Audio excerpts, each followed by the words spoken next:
Welcome to Fast Effect Double Speed Magic the Gathering from ELD's Time Vault games. Here we will see these games flipped in a little bit, but this was a little bit of a dropped ball on my end for the formatting. We do a lot of stuff live and in the moment here with the channel, trying to keep the workload as low as possible so we can bring you a new video every day. Sometimes these errors come through, and right now these players facing away from each other.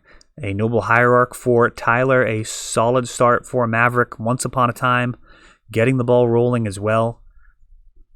Maverick, a deck that's not capable of the same type of game-ending plays as Socrates' Thassa's Lash, which is truly a combo deck.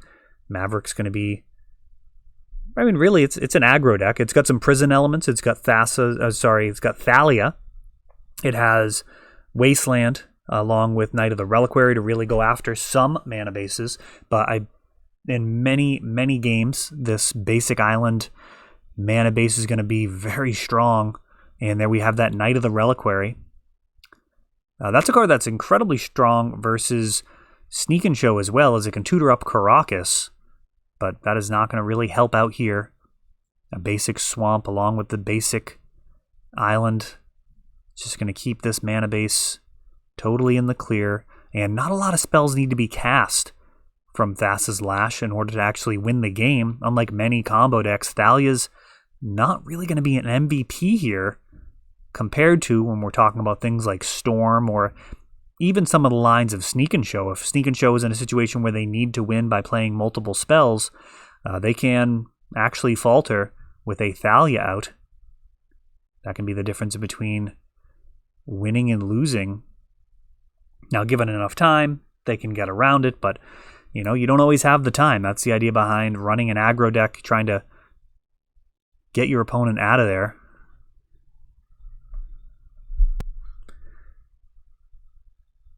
And Lotus Petal means that Socrates on his next turn could, in theory, just win the game. It's only 4 mana to actually win with the combo. At times, Paradigm Shift plus Thassa's Oracle, Umezawa's Jite. And Knight is going to start getting aggressive here. So far, 4 damage coming across. Those counters are going to allow for even more damage. And additional counters could possibly screw around with the combo, as removing Thassa's Oracle in response to her trigger can reduce the devotion enough that it is a problem. And Mind Lash, or Thought Lash, is a legit issue here. It's wild to see this being like a legacy playable card. Of course, it's part of the 2-card combo to just straight up win. But it also has a lot of utility here versus these aggressive decks. As Tyler's going to find himself not really capable of getting past this in all likelihood. Oh, they caught the switch.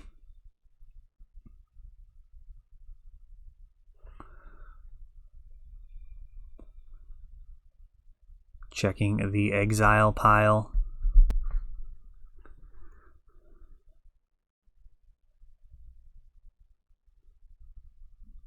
Tried to skip over a little bit of a back and forth there. Knight of the Reliquary and Mother of Runes coming down. It's a little bit of a conversation between the players about how Thought Lash works. And that forecasting cost makes it a bit difficult to remove. Abrupt Decay is not going to get it out of there. So far, only green and white spells, but I believe Tyler has perhaps a swamp on his side. That might be a full art forest. I can't quite tell. I'm going to assume it's a forest.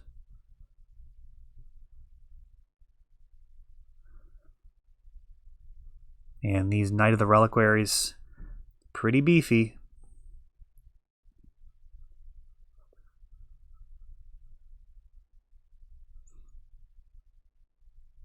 And I suppose it's actually a question of whether or not to take the damage or just mill. The damage doesn't really matter unless it's going to kill you. It's not a major issue. Perhaps just preventing the damage from the one with the GT makes a lot of sense.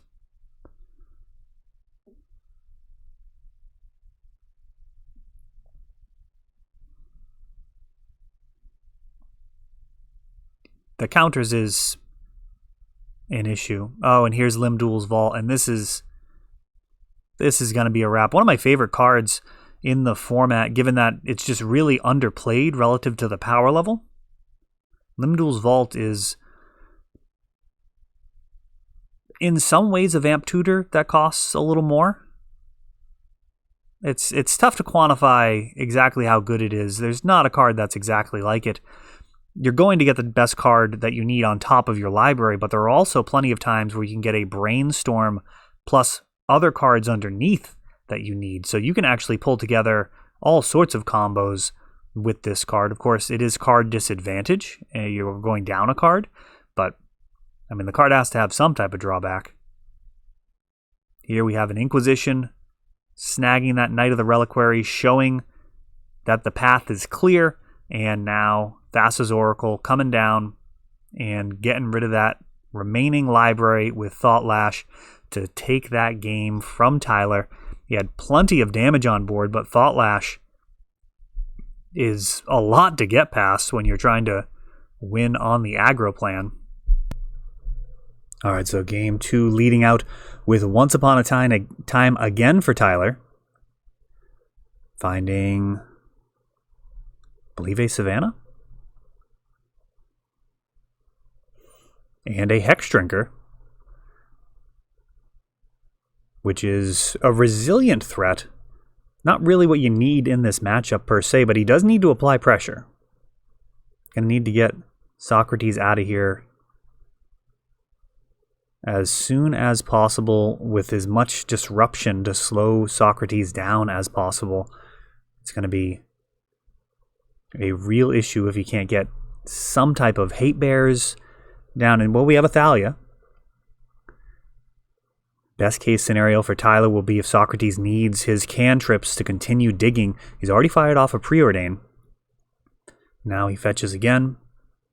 Flooded Strand grabbing another island.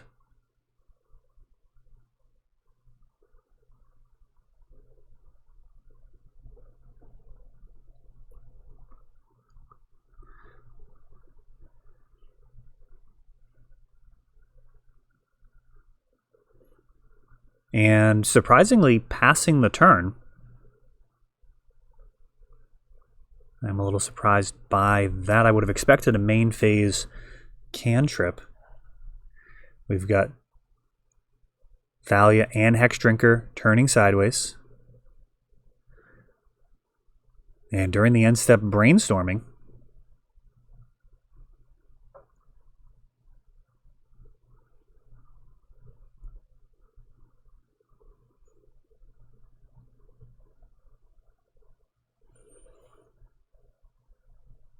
I'm trying to think of good reason to fetch at that point. I guess it doesn't make too much of a difference. Of course, now that shuffle effect is not an option. Wasteland here. Found via Once Upon a Time. While the shields are down, so to speak. So a force of will not able to be applied to that Once Upon a Time, though it is not clear. I mean, it's even a card you might consider boarding out in this type of matchup. There's really not a lot that you're going to be happy to force of will.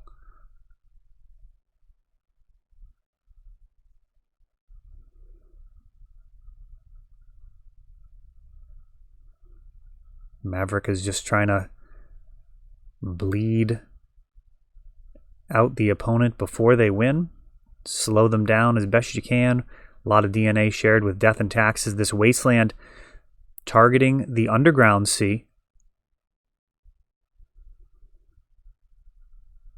And now Hex Drinker leveling up. And with the floating mana, Echoing Truth, targeting Thalia. Ooh, this might be a blowout situation.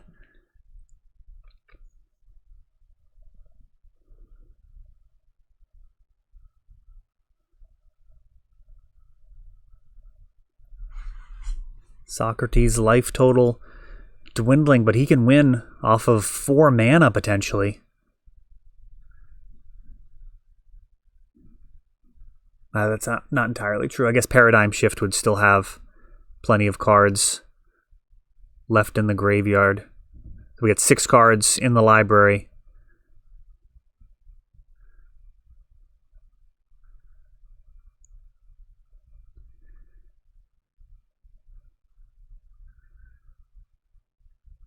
Just 6 cards left.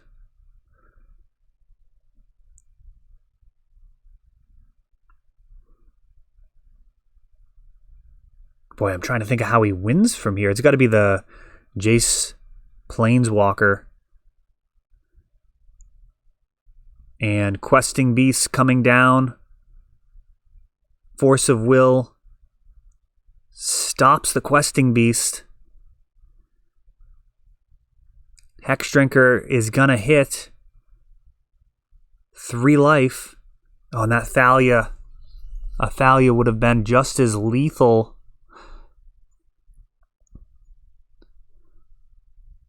In preventing this Jace. Oh no, he's scooping it up. The only thing that would have made sense to me there is if he had the Jace in hand, being able to cast that in that situation would have... Oh, also that still wouldn't have won because he would have had 4 cards left. I cannot think of how Socrates wins from there. The Relic of Progenituses are in the deck in order to get rid of that graveyard. Of course, they're also incredible versus Tarmogoyf, something that Tyler likely not running, given that he's got the... I guess it's not like significant dyssynergy. It's just not generally where Maverick ends up. Usually Tarmogoyf is going to be in there with decks running cantrips and easily creating a situation where you're sitting on a 4 or 5 power creature for 2. Thalia doesn't really play well with that. So Tyler picking up that second game, and they are mulliganing here, which we can skip over. All right, Sock leading out with a basic Swamp and a Lotus Petal. A Horizon Canopy is going to ping Tyler as he Green Sun Zeniths on turn 1, ramping up, grabbing Dryad Arbor. Really is so much stronger for Maverick to lead out with a Dryad Arbor from Green Sun Zenith or a Noble Hierarch. Even seen some lists run Birds of Paradise. Just having 3 mana on turn 2 making such a huge difference in keeping up with these other decks that have access to things like Lotus Petal and just game-winning combos. Now we have a Gaddock Teeg, and that's going to shut off a lot of cards, but far from all of them. So Gaddock Teeg is going to shut off Thought Lash, Force of Will, Jace, the Wielder of Mysteries.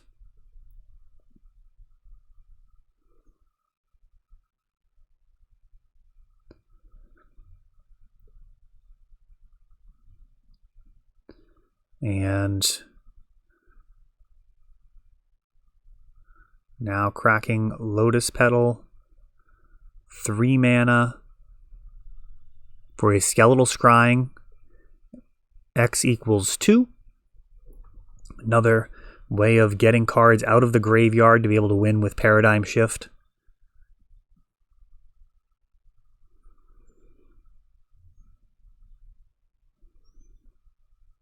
Treasure Cruise or Dig Through Time would be really, really strong. We don't have access to that, so Skeletal Scrying finds Force of Will. It stops the Gaddock Teeg.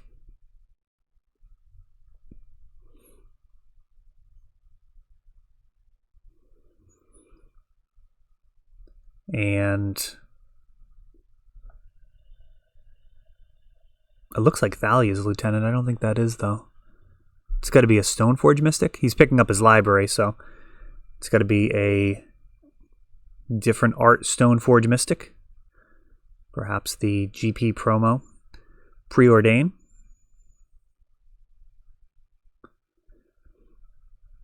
And Stoneforge incredibly strong in a lot of matchups. Not so much here. The life gain not going to be relevant. Even against something like Tendrils, being able to get up to 24 or 28 life can sometimes mean the difference in between them being able to actually kill you with their Tendrils of Agony or needing to dig to find additional spells in order to make it work. Similarly, even something like Sneak and Show, if you get outside of range of Emrakul and Gristlebrand hitting you,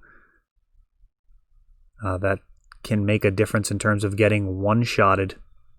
Though, generally, they'll be in pretty decent shape, but, you can sometimes find a way back into the game. The combination of Karakas, Swords to Plowshares, there are ways of stabilizing. Or even a case like a Ensnaring Bridge.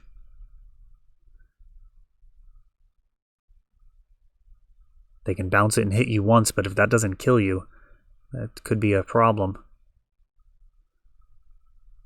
But yeah, basically, Batterskull just a 4/4 here. The life total, totally irrelevant.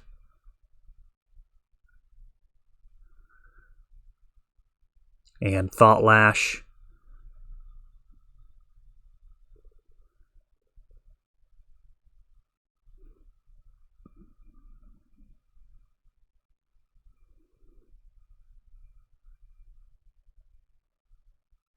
I'm not sure if Socrates just used Ancient Tomb or something. You can mill yourself with Thought Lash without the damage. So I'm not actually sure why Ancient Tomb is tapped here. Oh, it's the Archon. That's that new Archon on the other side. Let me know what the name of it is in the comments. Lands coming into play tapped. Green Sun Zenith now.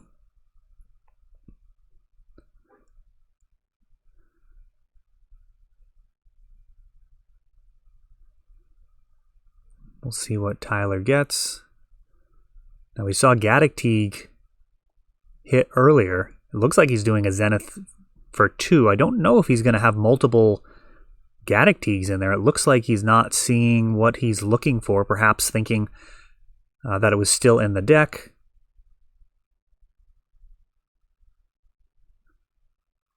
And Collector Oof being grabbed.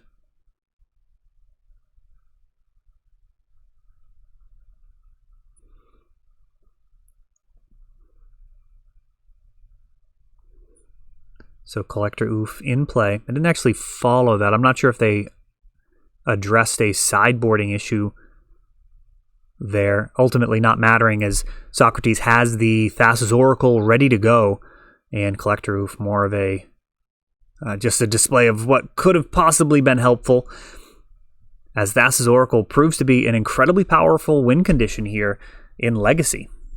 Maybe we're learning something from Commander. That is all for this one, but don't worry, there is a lot more.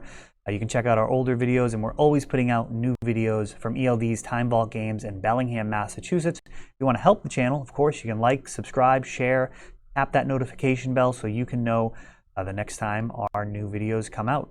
Thanks for watching.